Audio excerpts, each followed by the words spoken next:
A man named Harry. Ellie said quietly. Her name is Maggie, a girl with long brown hair, wearing a black and white striped dress. Is she here, in this room? I don't know. When they brought you? You were alone. Let me go. Go. You can't. You have no way to escape. At least loosen them a little. My hand hurts. I'll loosen them, but I have to inject you with this. Okay. The woman loosened the knots a little and then injected him with the syringe. Gradually, he couldn't keep his eyes open anymore. His eyes closed. When she came to, there was no one around her. Her clothes were still on. She tried to pull her hand out of the loop again.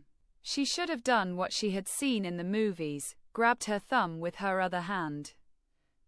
And he did exactly what she had seen in the movies and broke the bone in her thumb. She wanted to scream, but he stopped herself anyway. Finally, she pulled out her hand, which was injured and bloody. She turned quickly and untied the second knot with her teeth and her injured hand. She went to the side of the beds and looked at the few remaining girls. Maggie was not there. She quickly looked around, making sure there was no camera watching her. The woman had not taken her supplies and could return at any moment. She took the razor and syringe and went to the door. He opened it slowly and listened carefully.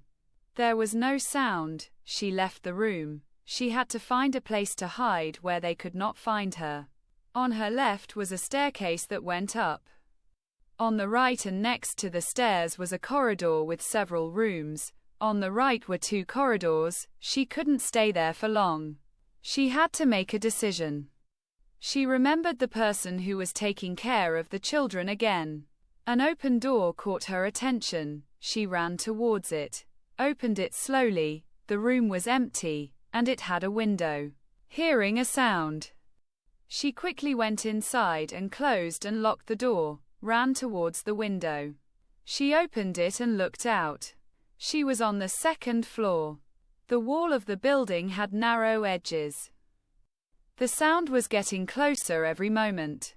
She went to the edge of the window, turned and slowly let herself go. For a moment, the soles of her feet touched the edge. She held her head up and managed to grab the edge of the wall with her hands. A pain twisted in her body. She looked down for a moment and then up at the sky. She let go again. But she couldn't catch it as well as she had the previous time and fell. A blow, and he didn't understand anything else. After a while she came to.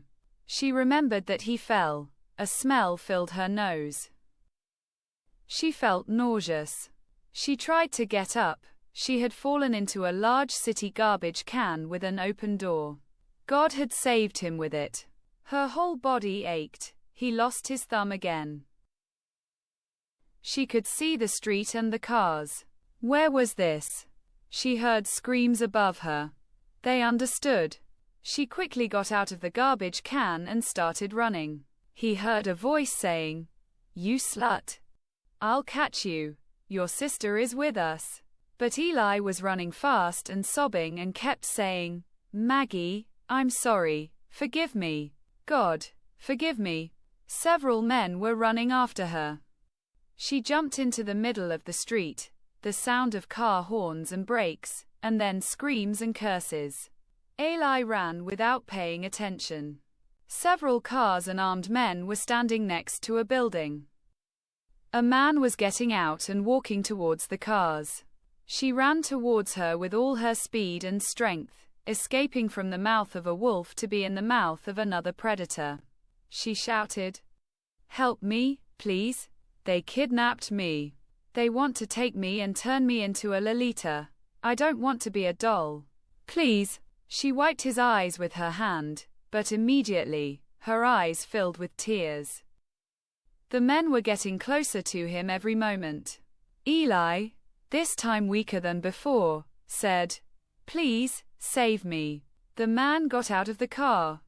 Eli reached out to him and wrapped his arms around his leg and said, "They kidnapped me and my sister. I ran away. They told me that if I became their slave, they would have nothing to do with me. And if I didn't, I would turn into Lolita. They would cut off my arms and legs. I don't want it. I don't want it. The man said, Okay, stop crying. Then he gestured to his men to stop them. They shot at them with guns. The man threw her into the car and said, Sleep on the floor of the car. Hurry up. Eli did as he was told. After a while, the sound of shooting stopped. The man came back to the door and the car and said, Get up, it's over. What's your name? Ellie. I'm Harry.